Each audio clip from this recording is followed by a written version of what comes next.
cycling awakened hails from Bois Fleet. Cargo Bay, Ceti 78.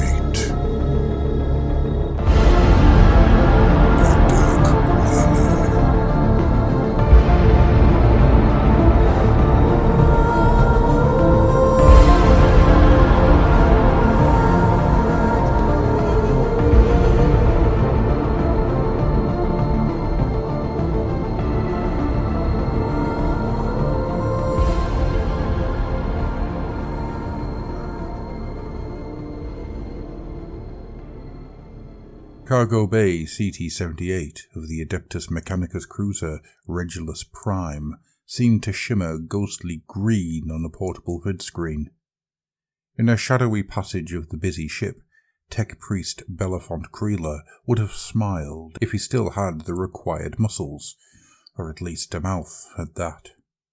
Instead, he exhaled a small cloud of vapour through a metallic grill, satisfied as he looked at the somewhat distorted picture on the small screen. "I am on to you now, Kroll," he whispered to himself. There, in the sealed and supposedly hazardous cargo bay, something huge was stowed away under a dark and heavy canvas. Dominus Zu Kroll had claimed that Ceti-78 had suffered a severe radiation leak and was to remain sealed, quarantined, and above all empty until the proper canticles of cleansing and the rituals of repair could be performed. All of it had been lies. Belafont had known it. Since the departure of Reclamation Fleet Kroll from Mars, he had been sure that Kroll and his secretive conclave were up to something. All of their reclusive meetings, all the whispers, this coven of tech-priests around Kroll reeked of heresy, and Belafont was bent on finding out what they had planned, what Kroll had planned. Belafont had been convinced from the start of the fleet's voyage that it had something to do with Cargo Bay Ceti 78. Kroll had claimed that his reclamation fleet had to depart early, and there had been no time to repair the radiation damage in one of Mars's manifold orbital dock stations. The fleet's navigators, so he said, had warned of a worsening of the warp currents. The maintenance of this certain cargo bay would have to be performed en route, lest departure became too dangerous to risk. What tech-priest who had all of his cogs together would dare anger the machine spirit of his vessel in this way? Belafont asked himself. Kroll had assured the other tech-priests that although they had to leave early, auto-sanctified servo-thralls which he himself had hand-picked were tirelessly working on the repairs. But still, there was only one logical conclusion, one resolution to which all of Belafont's calculations had led. Kroll was hiding something. For weeks, Belafont had tried to get access to Cargo Bay Ceti 78. He had tried to tap into the vidfeed of the internal servo-scrutineer lenses, but all to no avail. He had sent a team of his personal Skitari to investigate the site. They had vanished. He had questioned low-ranking tech-priests and thralls whom he suspected to be involved with Zu Kroll and his cloistered attendants to some degree. Nothing. But finally, he had managed to introduce the servo skull into the ventilation system of the Reclamation Fleet flagship unnoticed. The small drone had found its way through the entangled confusion of interlacing cables, leaking conduits, oily ducts, and lazily spinning fans. At last it had arrived at the sealed cargo bay, which turned out to be not very sealed at all, or the servo skull could never have reached it on this route. This alone proved that Kroll was lying. This, and the various traps installed in the ventilation system, which the servo skull barely had managed to avoid. Now it was jutting through a rusty hatch in the ceiling in the wide-open hall and pointing its scanning optics on the object below. And there it was, visible on the vidscreen, the evidence that Kroll had lied to them all. The bay was not empty. But what exactly did Belafont see? His optic sensors hummed softly as they switched through various filters, whilst his augmented digits simultaneously scurried over the controls of the vidscreen. No matter how he tried to adjust what he saw, he couldn't make any sense of it. All the screen showed was a cavernous hall with nothing in it but the huge shape underneath the canvas.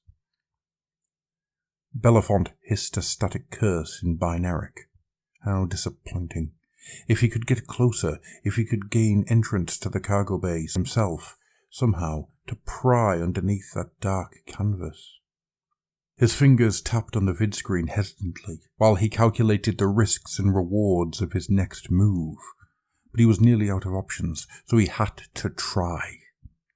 With a series of short command inputs, he urged the servoskull to hover down from the cramped frameworks and gangways of the cargo bay's ceiling.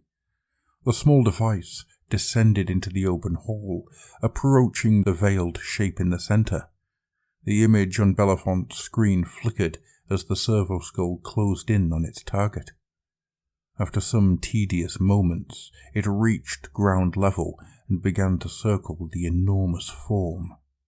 Belafont could make nothing of the shape. He tried to match the picture with anything he had saved in the cogitator banks of his enhanced mind, but the data was still insufficient. He came close to something which echoed real human frustration and urged the servoskull to hover closer. There, beneath a tuck of the canvas, was this. With a hiss of noisy static, the image on his screen flashed and vanished. Startled by the abrupt event, Belafont took another step back into the dark corridor where he had been hiding.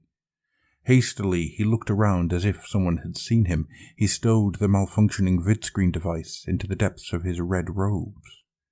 While his augmented metabolism slowed the rate his machine heart was pumping artificial fluids through his body, he straightened his garment with his mechadendrites and stepped into the main hallway of the deck again. His armoured feet rang on the grid steel plating as he paced in the direction of the nearest lift mechanarium.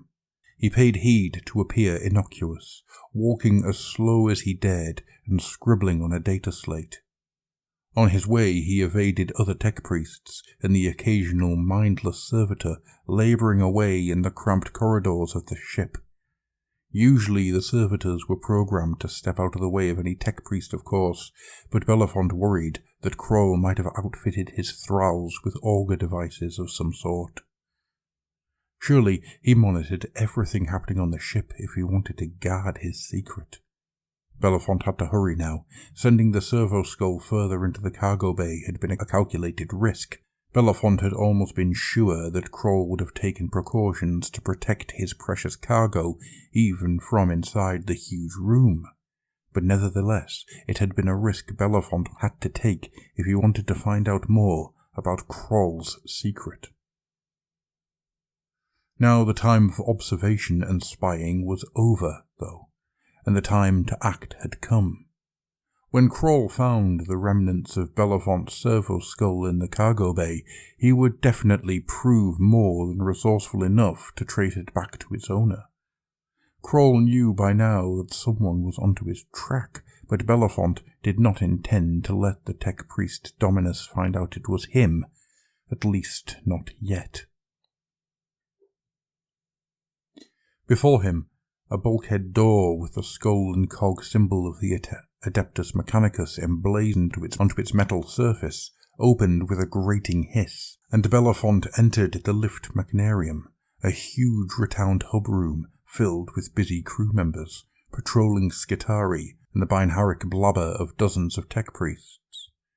From there, a transportation system of numerous lifts ran through the whole ship and would allow Belafont to reach his destination quickly. He shoved his way through a rabble of low-ranking priests, keeping his head low. Would anyone know by now? Might Kroll be onto him already? With a last look over his shoulder, he entered one of the dozens of lift chambers and pushed the activation rune. "Cargo Bay, Ceti-78, Belafont said, his voice a metallic droning. "Error," an even more artificial voice replied. Cargo Bay Ceti 78 is restricted as per order Dominus Kroll Gamma 8. Still, the lift doors slammed shut. Cargo Bay Ceti 78, Belafont repeated. Override code Kreeler Lambda Rho 55. Error, the artificial voice proclaimed once more. Ceti 78 is to remain off-limits area. Severe radiation leaks may cause damage to sacred machinery and organic assets. Override code Kreeler Lambda Rho 55, Belafont said once more, regulating his voice modulator to an increased volume. Error. Belafont wanted to speak again, but he hesitated. The answering voice had suddenly changed, a subtle variation to its pattern that suggested that there was no machine at the other end. Regrettably, override code Kreeler Lambda Rho 55 is not viable anymore. Dominus Zoo Kroll continued, his voice droning from the vox speakers of the lift chamber, just like Tech-Priest Kreeler himself. Belafont tried to fight a sudden rush of all-too mundane fear as he whirled around and slammed his hand onto the door control rune. A terrifyingly final signal rang out, signifying activation failure, as the chamber slowly set itself into motion. "Are you afraid, Tech-Priest Belafont Kreeler?" Kroll asked. "Such a pitifully biological failing, isn't it?" Belafont hastily looked around him as the lift accelerated. Finally, his gaze locked onto a small lens next to the control panel. He knew Kroll was watching him, knew that Kroll was controlling the path of the lift chamber now. "Where are you taking me?" Kroll answered. "Curiosity. A useful trait when searching for knowledge, but if it goes unchecked, it might lead to troubling results." "What about lies and deception?" Belafont asked, aggravated. "Do you deem those to be useful traits, Dominus? Or the calculated double standards you are applying?" "You are observing it from a wrong angle, Kreeler." Dominus Kroll's voice droned on as the lift accelerated further. The small chamber was filled with an alarming red light as it approached its unknown destination. "The secrets I keep are the secrets of the Omnisire. The subterfuges I apply are all calculated towards logical conclusions. You, on the other hand, interfered with things beyond your understanding simply because you could not let it go. There are no double standards, just servants of the Omnisire who are ready for the truth and those who are not. It is a binary division between those who are willing to understand his great workings and those who cannot." "Arrogance is another very biological trait, Dominus," Belafont said slowly. A mechanical staccato, something akin to laughter, came from the emitters. "As is your short-sightedness, Kreeler. But since you went through so much trouble, I shall at least reward your curiosity to some degree." Belafont stared at the faceless lens and said nothing. "What is hidden in Cargo Bay Ceti 78, Kroll said, "is called the Valian device. If you had waited, you would have basked in the glory of the Omnisire once I had revealed the true power of this machine. Now you shall only know its name. Be grateful for that. It is more than most of the priests on this ship are granted." Belafont's expression remained blank, even for someone of his calling. The name triggered a series of disparate connections in his internal cognitor banks, but he was unable to make sense of them, no more than of the vague shape of the thing in the cargo bay. Meanwhile, the lift was continuing its rattling protest. The deck signifiers flashed by at increasing speed. A few moments passed before Kroll spoke again. "There is another secret I will tell you, Tech-Priest Belafont Kreeler. A secret about the lift machinarium of this vessel. Not only does it connect the whole ship, it also functions as a direct exit route to the outer hull." The lift chamber abruptly halted. Belafont barely found the time to give a binaric scream as a hatch in its ceiling opened with the hissing noise of decompression, and the Tech-Priest was ejected into the cold and black eternity of open space.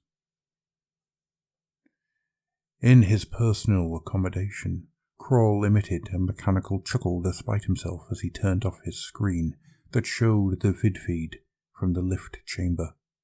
He couldn't deny that he had somewhat enjoyed calculating the exact moments for his last words to Kreeler. Admittedly, it was a bit beneath a high-ranking member of the Adeptus Mechanicus like himself to revel in such behaviour, but what did it matter? Kroll was serving the Omnissiah, and all his wider plans and calculations were driven by pure and unemotional logic. The Valian device would see field tests in due time, but he could not allow skeptics like Belafont Kreeler to interfere with his great work. No one outside the teeth of the cog could know until the appropriate juncture. Kroll turned to another vidscreen. It showed the cargo bay, where a huge shape was safely tucked away underneath a heavy canvas. Yes, no one could know until the time come.